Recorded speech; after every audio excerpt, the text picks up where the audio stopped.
Diamond Club hopes you have enjoyed this program.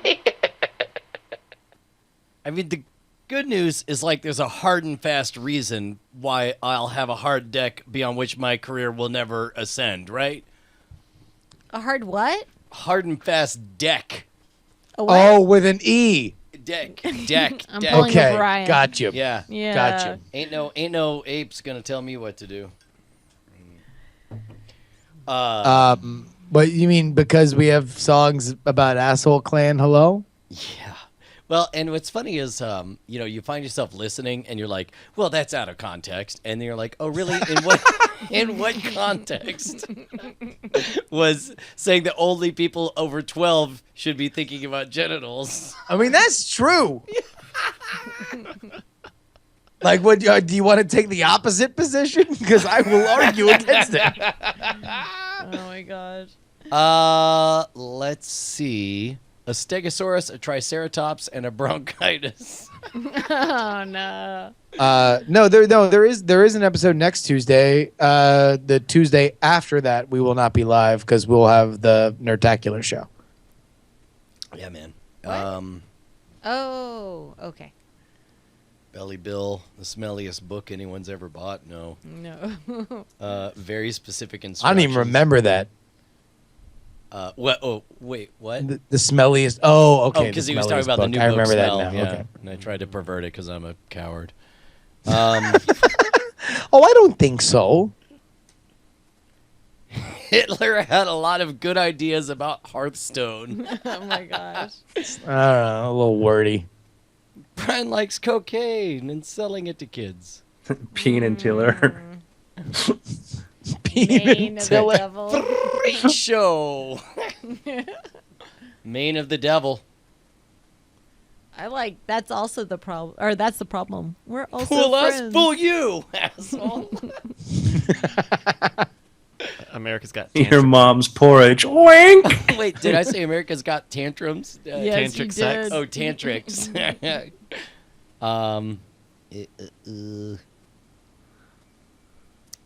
Let's see. I like. What was it? The Stegosaurus, the Tyrannosaurus, and the bronchitis. Stegosaurus, a Triceratops, and a bronchitis. That's not bad. It's not the biggest pop of the show, but it's But good. that's. I mean, it never should be, right? It's always. No, I agree. I agree. Also, all show titles like literally never matter.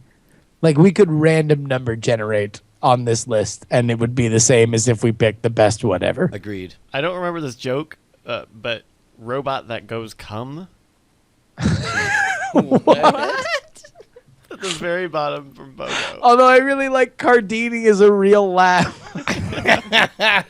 Can we do Cardini's a real laugh? If we could just get a just to highlight our Cardini reference.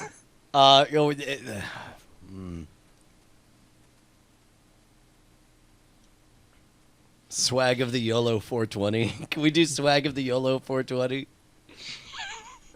Or the old finger in your mouth. Guess again, Dick. Name of the dice. Hello. The old finger in your mum.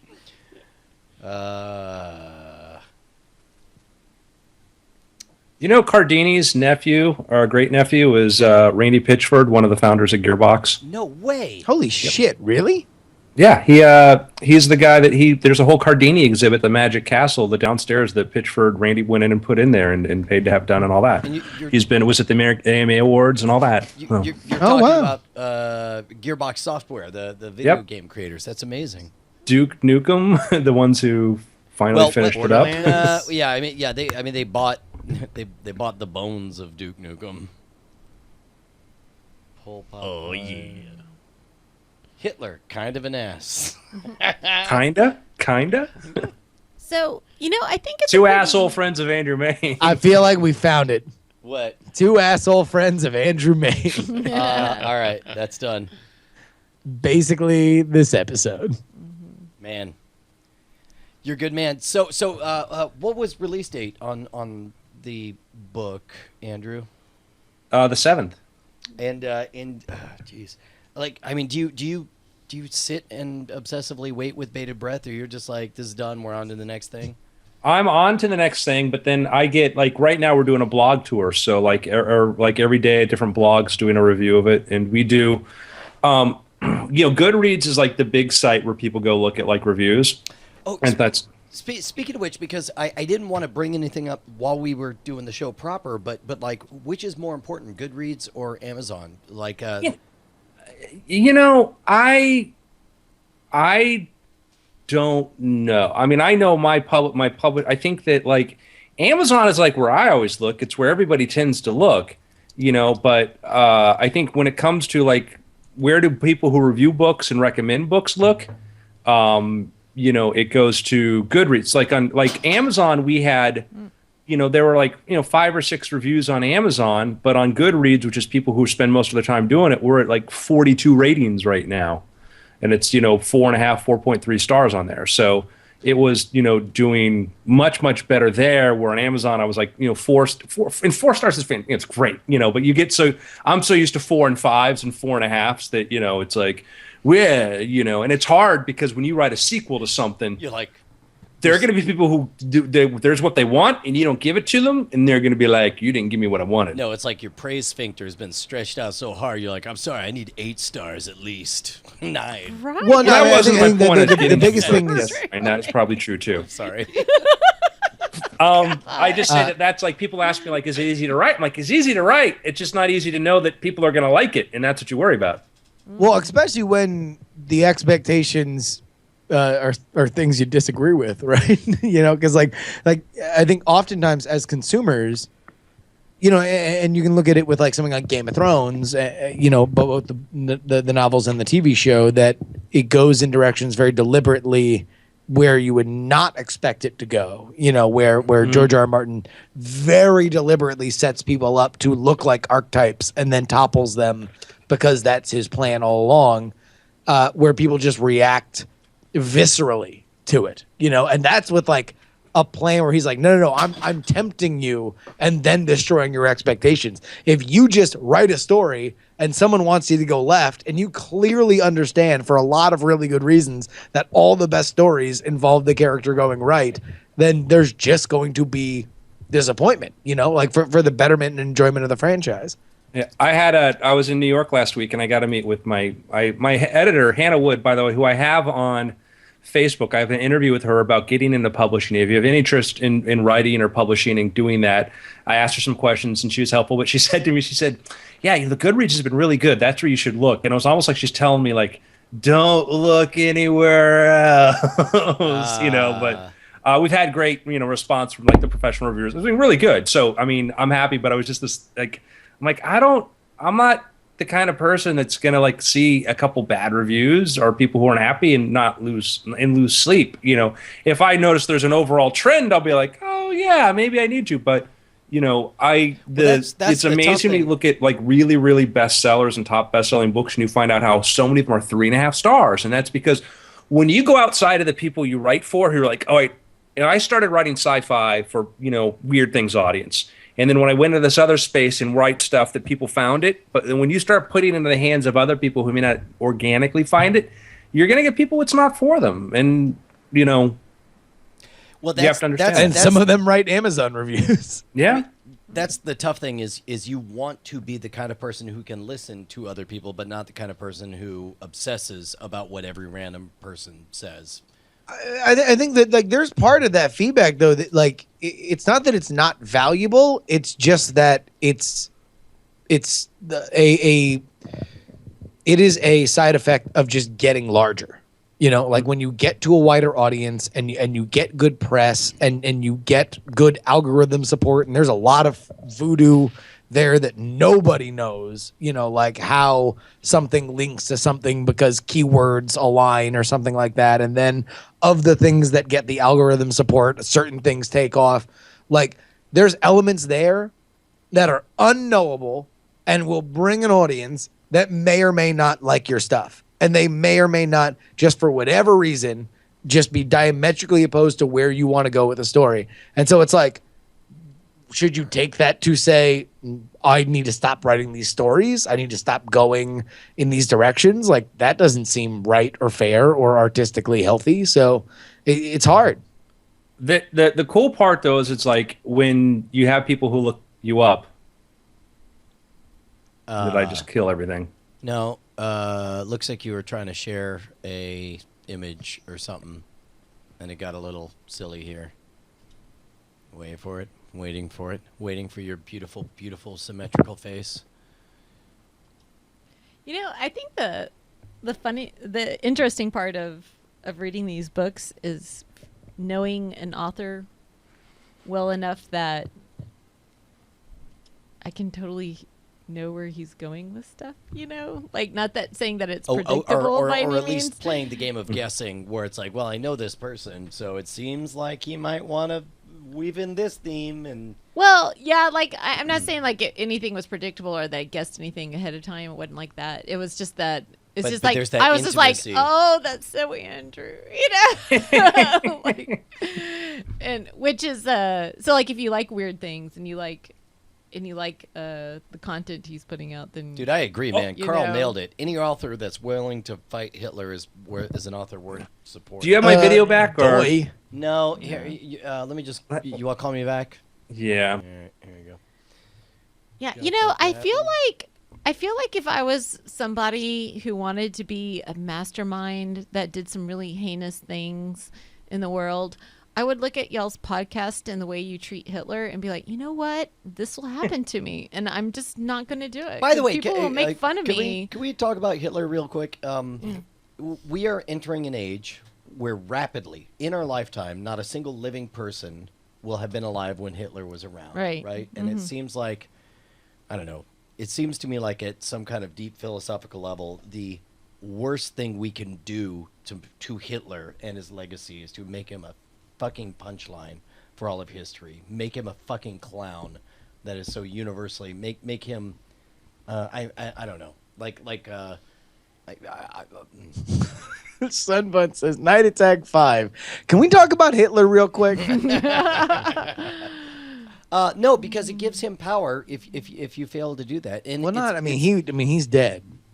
yeah, and I mean, think Wait, about. we should give his corpse power. Are you saying we should electrify Hitler's corpse? Oh, yeah, we should find it and we should pee on it and then we should plug it into the wall and watch it vibrate. Was he and burned? twitch. Did he get burned?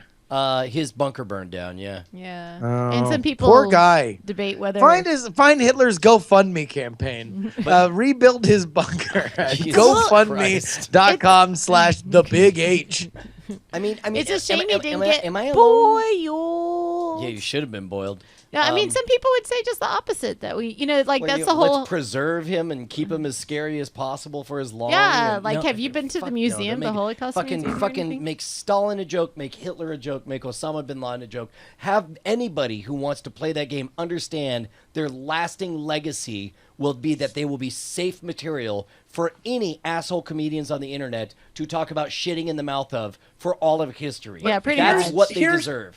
Brian, you touched on something though, and that is that I am all the idea of for the idea we should never forget, but we also have this problem is that we don't do enough to recognize some of the other bad guys out there. We like Pol Pot, and I mean, what, Not us.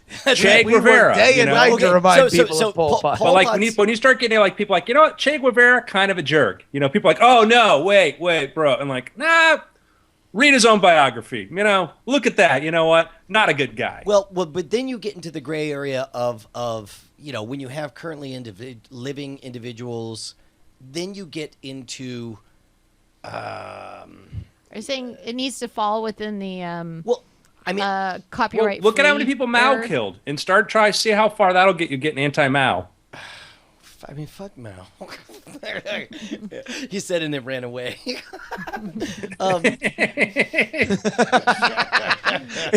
like just backpedaling. Yeah, no, fuck Mao. Bye. Mao by Icelandic for me. It's great space work. That's what I'm saying is you're Well, getting I mean- into like there are people there that you can't kind of do that because other people will be like, well, we still think that's not, and it's like, Boy, that's the problem, I guess, is that there are monsters from whom you are still afraid of their minions. we get Noam Chomsky on this show. We're on that list somewhere. Yeah. Yeah. Man, there were two points in my life, and they happened to be from diametrically opposite elements of the political and socioeconomic spectrum, where I was listening to somebody talk, and they seemed like somebody that was pretty interesting, and then in one sentence, I completely discounted literally everything they were saying or were ever going to say. One was at a protest in New York that I was covering as a reporter, and I was talking to somebody who seemed like, just a fairly rad dude that was out there. Like, obviously, it wasn't they weren't my political persuasion, right? But they were just talking about, like, Citigroup, owns X amount, beep, bop, boop, bop, bop. And I'm like, all right, well, you seem at least more knowledgeable than half the yahoos here. All right, that's pretty cool. And then he went in to talk about, and it's the media that tells us that Cuba's a bad place. And it was like, tell you what, it was in New York City. And I'm like, in New York City, you might be able to get away with that. When you go to school with people whose parents risk their lives, like on a flotilla, people aren't like risking their lives to leave Milwaukee on a flotilla. Okay, they're not risking their lives to leave Cedar Rapids. Let's do this. Let me reframe this then, right? So in my mind, there's nobody on planet Earth that I respect or that I'm threatened by, that I'm scared of, that still thinks Hitler was cool dude. Same thing for Pol Pot. I don't think anyone's out there saying like, no, he was the real jam, Pol Pot. We do have victims from those, but when there are victims and there's nobody to be afraid of, then why not fucking shit on how shitty those people fucking were? Because they're shitty. Pol Pot's a shitty person, and we should make him a joke, a punchline forever. Are we? Wait, hold it. Is there a disagreement amongst us? No. Well, here's the tricky thing: is the Mao thing, right? The Mao thing, as Andrew rightly pointed out, there are people who would be literally offended today if we were to, do the same game with Mao. But I would say that history is still in the process of deciding. I mean, individuals have certainly made up their mind about Mao one way or the other. That government's still standing. Correct. Yeah, So, by which I mean, history is still deciding. But for the most shameful aspects, or Carl, yeah, I would say, as far as I know, Stalin's in that position, right? I mean, is there anyone? Stalin is certainly, but they're still. It's hard. They're still defenders because they're that, and then you get Lenin, who started the programs and stuff that Stalin. He started the ones you want to go back at, who was the first, modern European person to start rounding people up at that period? Yeah. That's Lenin, and not that I wasn't done before. Yoko. What's that? That's before Yoko. It's the shittiest. Hey man, dude, that's a joke. that's It's the dumbest too soon. thing ever. Too soon. It's too soon. Yeah, too soon since It's we last. embarrassing Yeah, that I said it. But anyway, I will apologize. I have a Curtis question. LaRock says he makes a very good point. Is that the problem in why erase the controversy over the movie The Interview? Is that the reason why The Interview maybe isn't as funny and kind of feels a little weird like the movie itself? Because they're trying to make him a joke while he's still in power. Yeah. Well, then not only are they making him a joke, but they're making these sympathetic characters fairly unrepentant murderers. Like it is about like, we need to kill him now. The baseline of that movie, everything is built on the foundation of the world would be better if we murdered Kim Jong-il right now. Hang on, Not if he died, Right. if we murdered him. Oh, geez. Okay. That was a very curious subject heading on my Gmail that I just got. We've talked about this on the show, and in fact, actually, Netflix. Is it time to get Netflix to pick this series up, Brian? okay, yeah, let's talk about this. This is weird. This is the kind of thing that's very weird things, but also very not Side attack. and we have mentioned this before, but think about what we're talking. Like right now, it's settled, right? Whole world hates Hitler. Okay to make him a joke and everything. Except for like some cafe in Korea, or South Korea or someplace like that. No, yeah. What was the whole? Was it like the Viet? Oh man, I'm gonna forget the country. But there's one country that John Oliver did a whole thing about, like that they just love Hitler. Really? All right. Yeah, somebody look up the John Oliver Hitler bit. So here we go. And unless Arthur Lowe defeats him, the man himself in a few moments in Heil Honey, I'm Home as the Galaxy Comedy Weekend continues.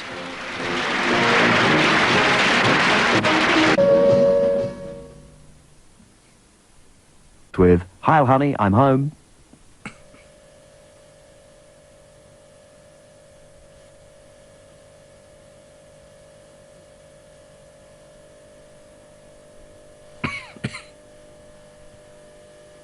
Have you seen this, Bryce? Okay. Bonnie, have you seen this? Yeah, we've definitely seen this on the show before. Yeah, I don't. Okay, Bonnie's never seen this, so let's get Bonnie's reaction. And this sounds like a setup for something, and it like it was like. No, it sounds like a setup to a Python skit. Heil Honey. Heil, honey. Heil Honey. Heil, honey. Heil Honey. Hello. I'm home. Heil Honey. Heil, honey. Smile hard. I'm just gonna jump to the first act. Nope. Arnie! Skipping to where our main characters are. So pure, so wonderful. Keep zipped. I respect that. You do? So, do you think just about the most important person in Europe likes chocolate chip cookies? All right, here we go.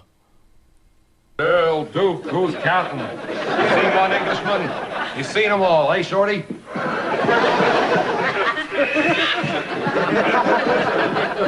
You told her. I said, don't tell her. But still, Miss Big Mouth told her. Adolf, I swear I never told her. She knew we got company. She saw me preparing the food, but I did not tell her who. You sure? Sure, I'm sure. Okay. That's good.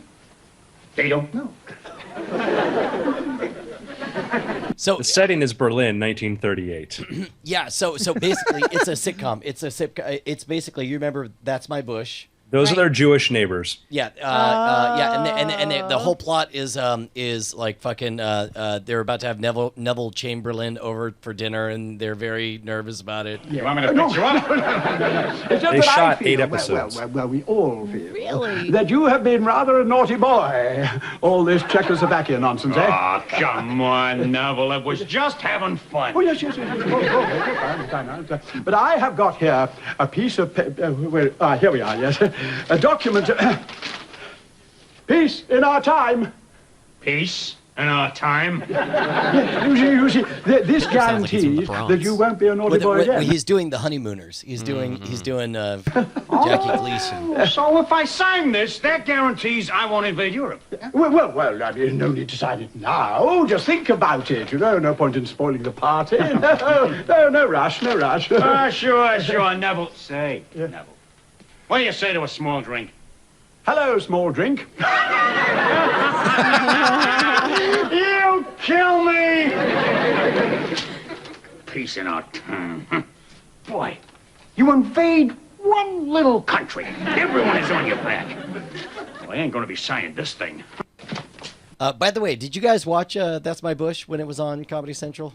Oh God, I loved it. It was amazing, and it's doubly amazing knowing that they were pre-writing the episodes, not knowing they were writing the episodes during the controversy of who was going to be president, and they knew it would be either That's My Gore or That's My Bush. right, and they knew it would be shitty president no matter what, and then 9/11 happened, and boom, over, yanked instantly. It was crazy. Yeah, I don't know. I mean, listen, they're brilliant, and there's no end to the brilliance of Matt Stone and Trey Parker. But I feel like they also kind of were done doing 2 television shows, and it would have wound up getting turned over to somebody else and being not as good. Oh, that's interesting. I hadn't thought about that. So it's interesting. So you see that thing, Heil Honey, I'm Home, which we go like, all right, bad taste. bad taste. But then, but again, nowadays it would be so edgy. But even then, you look at what Monty Python was doing, and we go, we can accept this sort of stuff in, I just sent you like one of my favorite, two of my favorite comedians doing this sort of stuff, and this is I'm sure you've shown this before. Mitchell and Webb, Are We the Baddies? No, I don't know if we have. Oh my God, have you never seen this? No, I haven't. I'm so excited. Jesus. Okay, here we go. Very well. They're coming. Now we'll see how these Russians deal with a crack SS division. Hans? Have courage, my friend. Yeah. Hans, I've just noticed something. These communists are all cowards. Have you looked at our caps recently? Our caps? The badges on our caps. Have you looked at them? What? No. A bit? They've got skulls on them. Have you noticed that our caps have actually got little pictures of skulls on them? I don't, Hans, are we the baddies? We should be able to hold them at this point here, at least for a few hours. Why skulls, then? What? By the way, I don't know that. I have no reason to believe this for sure, but I suspect, back in the bad old days of like the 80s, you would just watch whatever happened to be on television, and if you had a small color television with a 4-inch screen that you suspected your parents weren't able to tell that you were watching at 2 a.m., you watched whatever happened to be on at 2 a.m. on one of the 3 broadcast networks, which is usually Tales from the Dark Side or old movies. And I remember watching a World War movie, black and white, and I was really struck by this moment because there was a scene where the British invasion is coming in, and it's from the perspective of the German officers. He's looking through some binoculars, and he says, unironically, he says, sometimes I wonder if God really wants us to win this war. And I suspect that's for reals what they were thinking. Because that's what they said they thought. I sent you another one they did. Oh shit, son. Have you seen the new Fuhrer? We the baddies. Well, no, but play the rest of the baddies. Oh, yeah, please. It's just building. It's just building. Maybe they're the skulls of our enemies. Maybe. But is that how it comes across? I mean, it doesn't say next to the skull, yeah, we killed him, but trust us, this guy was horrid. Well, no, but... I mean, what does skulls make you think of? Death, cannibals, beheading, pirates. Pirates are fun. I didn't say we weren't fun, but fun or not, pirates are still the baddies. I just can't think of anything good about a skull. What about pure Aryan skull shape? Even that is more usually depicted with the skin still on. Whereas the Allies... No, you haven't been listening to Allied propaganda. Of course they're going to say we're the bad guys. But they didn't get to design our uniforms. And their symbols are all, quite nice. Stars, stripes, lions, sickles. What's so good about a sickle? Well, nothing. And obviously, if there's one thing we've learned in the last 1,000 miles of retreat, is that Russian agriculture is in dire need of mechanization. But you've got to say, it's better than a skull. I mean, I really can't think of anything worse as a symbol than a skull. A rat's anus? Yeah, and if we were fighting an army marching under the banner of a rat's anus, I'd probably be a lot less worried,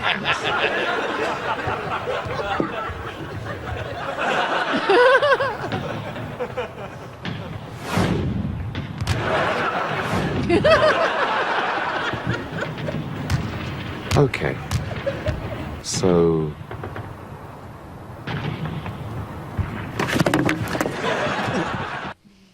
All right, what was the other one? The new It's Fuhrer. probably the link right in the top right. Oh, yeah.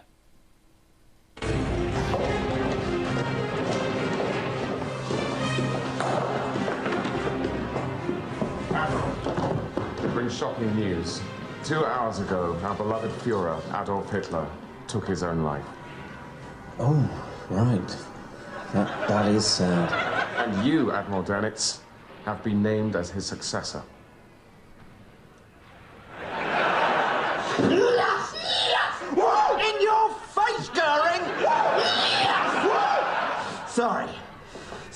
Sorry, guys. Woo! Eat it! This is a great opportunity.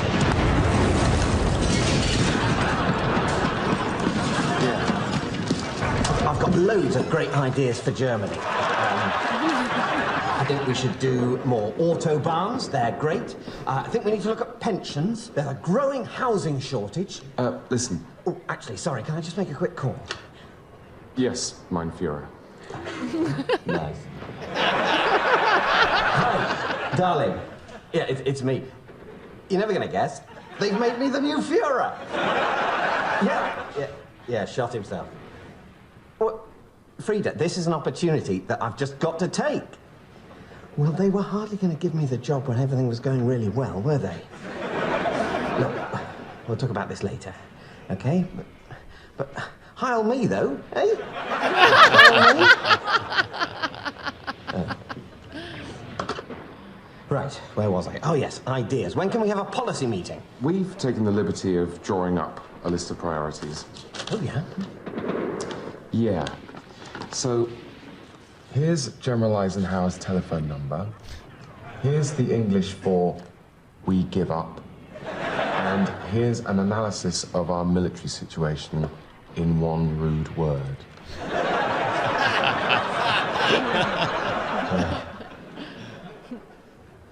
You've taken the wind out of my sails a bit there. Hang on, this isn't just one of those pranks you play on all the new Führers, is it? No. Oh, I see. So, you just need someone to say that we've surrendered. Seems silly, I know, but no, we just literally do need someone actually to say we've done that. Right. It's red tape, really. You see, I thought I was going to get to be a proper... Yes, that was our fault. We didn't mean to give you that impression. All right, I'll make the call.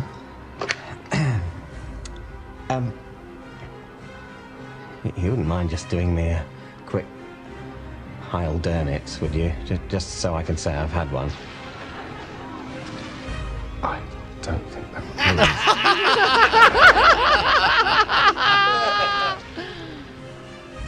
Heil Dernitz.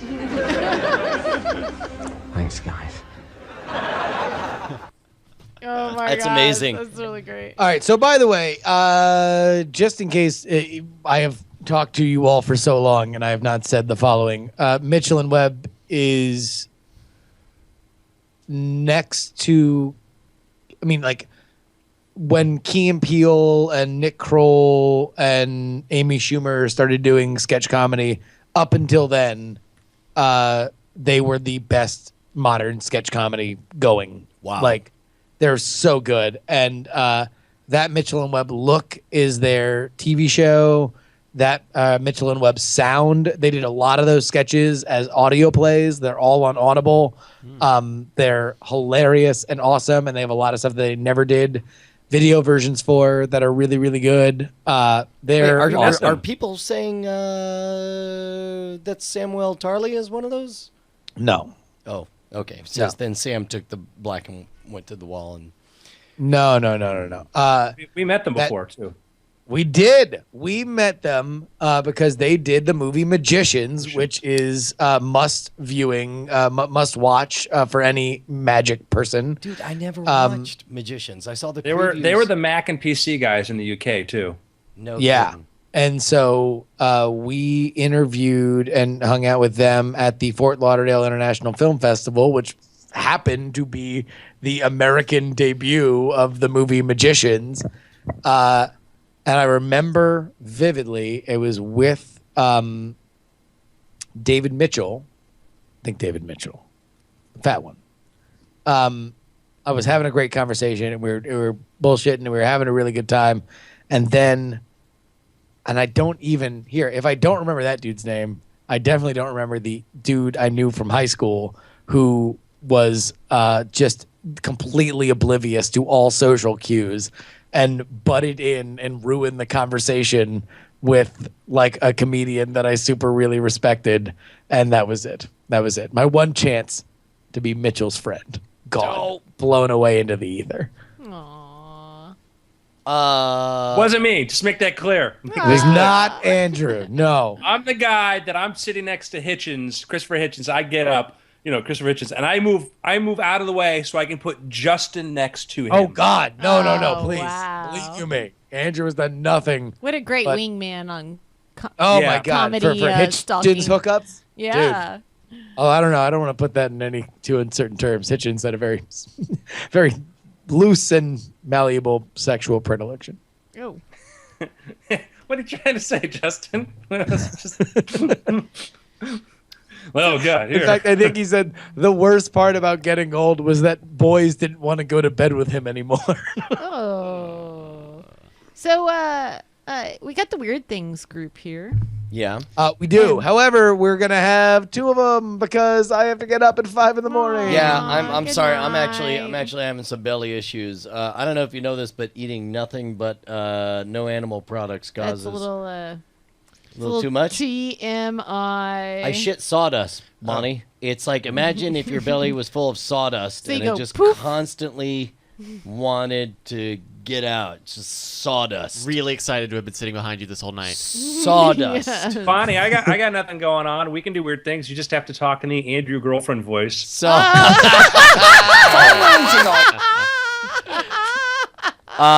yeah, man. No, it's That might be the only way that we could, Brian and I could both leave, and people would be like, "Man, remember when Night Attack was normal? Remember when it was like not the weirdest thing on the planet?" Hey, by the way, I wonder if anyone. I'm gonna go to Reddit.com and see if anyone posted something on Fool Us. It's just that All right, guys. there's a cobra loose. Bye, in Justin. Austin. Boink. There's a Cobra. Oh, does he have like his own like Good Cobra Twitter thing? Oh, I don't know. I bet there is. But like, what do you think? This guy, like, I don't know if he let him loose or what was up, but there's a random cobra. He had 2 of them. What are the odds that that one's pregnant? And he's gonna go start a little cobra colony in Austin. What do you think? I don't. You hadn't heard about the cobra in Austin? No. No, they killed that cobra was dead. They found it dead in the truck. No, there were 2 of them though. No. All right, you there know were what? 2 Here, cobras? you take this spot. I'm gonna go Okay. shit some sawdust. Oh my goodness, that's so nice. Wait. Oh shit, this is broke. Wait, what do you? Oh, okay. We just died. We're dead. What happened? Well, I mean, kinda. Yeah. I mean, we can't switch. We have to stop now, or else we may lose the recording. Ooh, good night, everybody. I promise to never 44. talk about shitting sawdust again. Yeah, look what happened. What's up?